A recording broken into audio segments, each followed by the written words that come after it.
Welcome to Pick Up and Deliver, the podcast where I pick up my audio recorder when I leave the hardware store and deliver an episode to you while I walk home. I'm Brendan Riley.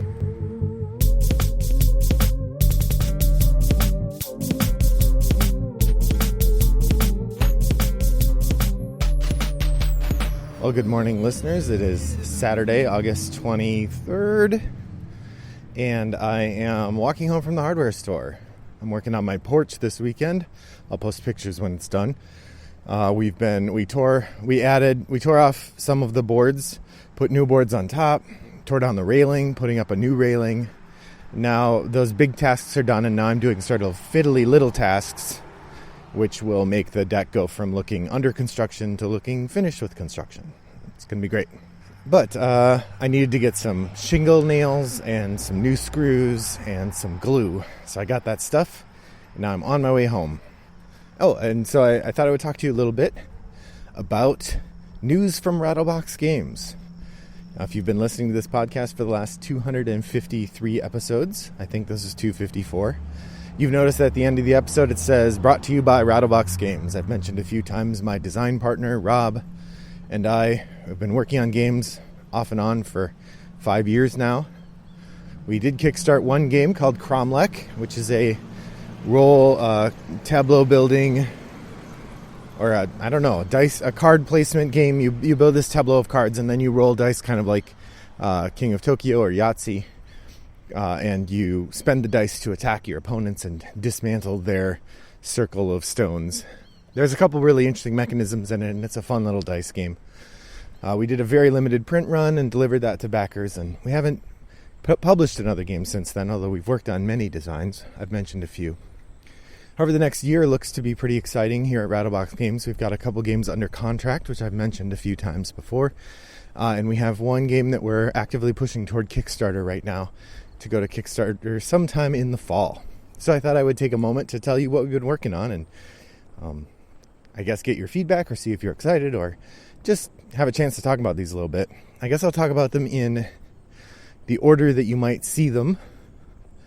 So the game that we're bringing to Kickstarter sometime soon is called Gameshire. This is a flip and write and reap game that we've been working on for several months, and it's come nicely through development, and we're at the blind playtesting phase. So what this is it's a flip and write, so you have a series of cards that you're flipping over and you're writing things on your board. And the game has a couple really interesting or unusual features. First off, it is cooperative. In other words, when you play Gameshire, you have your farm map, and all the other players have their farm maps, and you're working together to win the game or possibly lose the game, as opposed to most flip and writes you're playing solo. The way the game works, there is a market of cards that you can choose, and in the first half of the game, you're planting crops and planting herds of cows to raise on the land that you've been given by the crown. As you're doing this, you are earning skills, which are sort of special rule-breaking powers that you can use or that your family can use. Family here being all the other players. And you're earning permission from the crown, boons, to use those skills. You're also choosing the gifts that you are going to give to the crown as thanks for them letting you use their land and to try to curry favor with them. So not only do you need to be able to raise the crops efficiently and raise the cow herds efficiently, but then you also need to give gifts to the crown. So in the first half of the game, you're choosing from cards, and it takes turns. Each player chooses a card, and then everybody writes the pattern from that card on their map. And then you continue that way until everyone has passed, and until you've selected all the gifts that you're going to give the crown, or everyone has passed. If anyone passes before they've selected their share of gifts, that's one of the ways you can lose. Then in the second half of the game, and this is the other unique or unusual part other than being cooperative, you actually use the farm that you've drawn to then meet the demands of the crown for what crops they want. So in the first half of the game, everybody's filling in their farm spaces.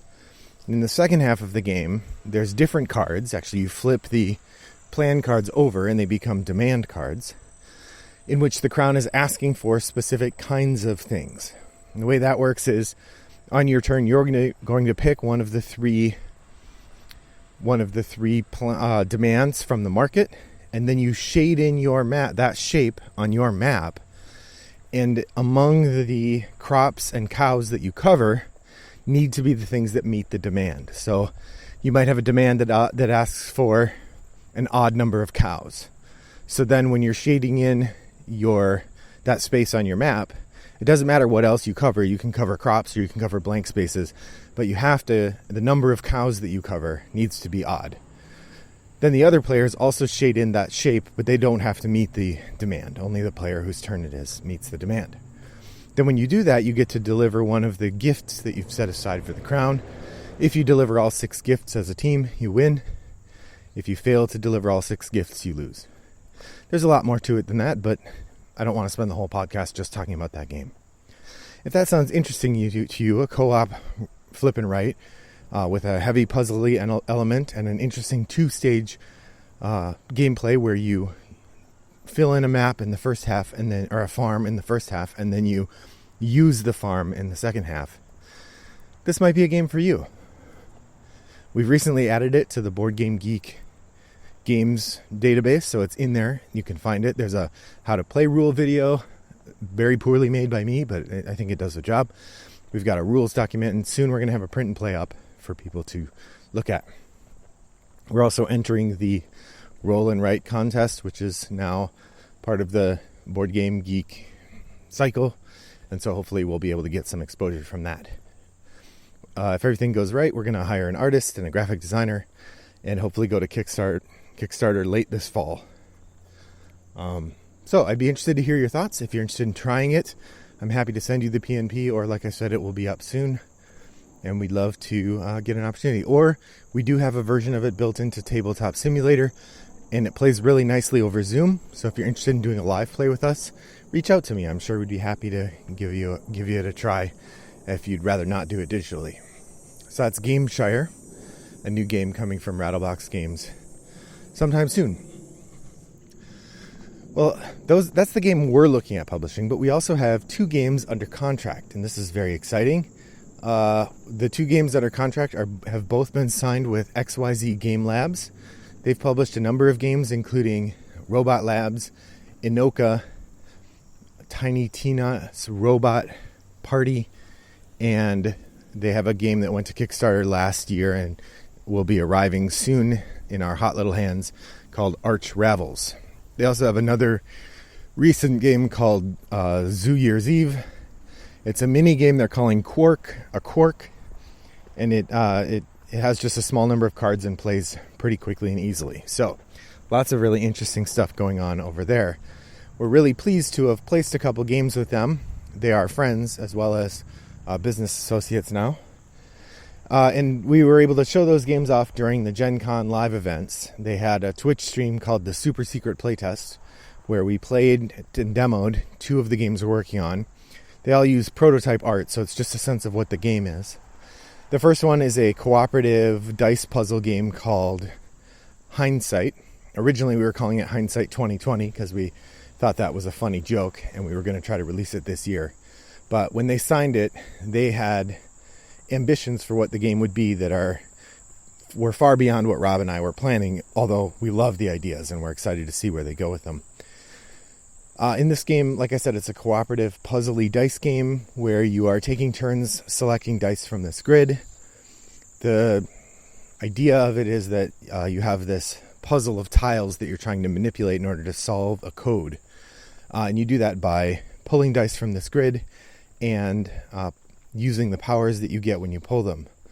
The interesting feature of it for me is that you're going to take 2 dice from the grid each round. They have to be the same color. And the first die that you take gives you 2 actions. It gives you an action based on where it is, and it gives you an action based on the number on the die. So when you take a die, you get an action based on the row or column that it's in. You can pick row or column.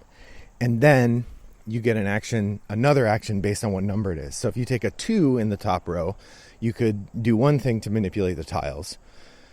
And then you do the number 2 power. If you take a 3 in the top row, you still do the thing to manipulate the tiles, but now you do the 3 power instead of the 2 power.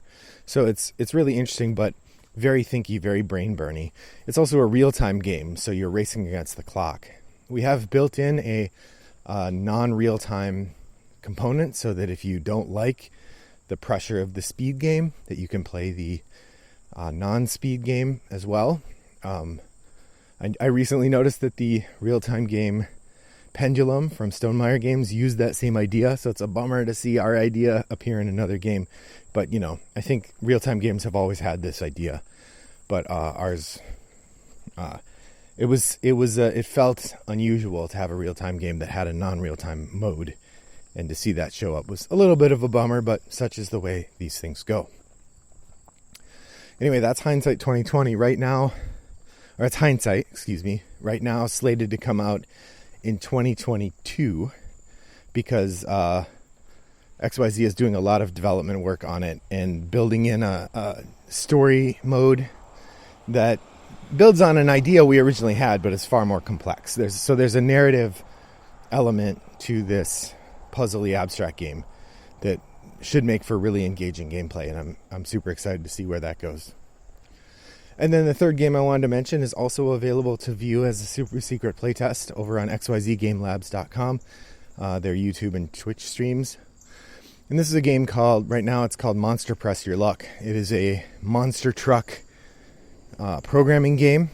The premise is that the owners of a monster truck are looking for a new driver to help drive the truck. And so you are auditioning to be one of those drivers. And you're doing that by running the truck through a rally in the monster truck arena.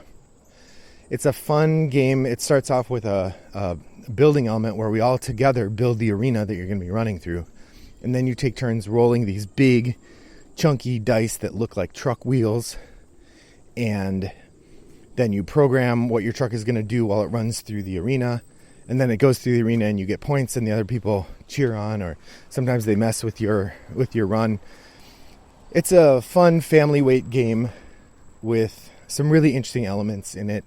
Like a lot of the games that now that we've sort of hit our stride as designers, I'm having a lot of fun every time I play it, and the XYZ folks are bringing lots of really interesting development to it in terms of helping push it toward being an entertaining and exciting game. Right now that's slated for Gen Con 2021 as a release. I'm not sure if they're doing Kickstarter or going straight to stores. I think they're going straight to stores, but we'll have to see what happens there. Like I said, right now it's just called Monster Press Your Luck. That's our generic title, but I don't think I'm speaking out of school when I say it's going to have a different title. And it's pretty exciting, the options that are available. So that is the third game that we're working on. We have like 15 games that we've been messing around with and haven't actually put away yet. But I'm really excited to share those games that I've mentioned here so that you can find out about them and be interested. If you're interested in trying any of those, we have various ways for you to try them. Tabletop Simulator mods for the Monster Press Your Luck game and Gameshire. I don't know if Rob made one for Hindsight or not.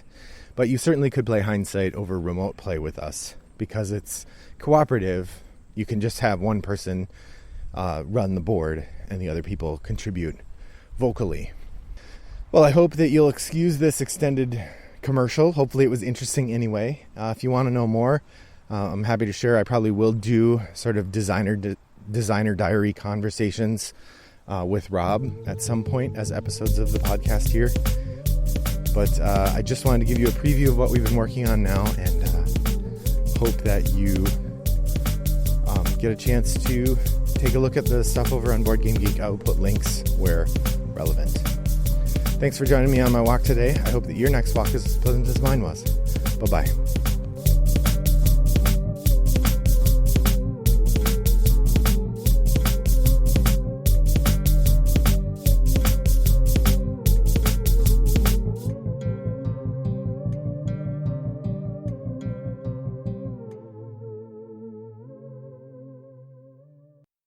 Brought to you by Rattlebox Games.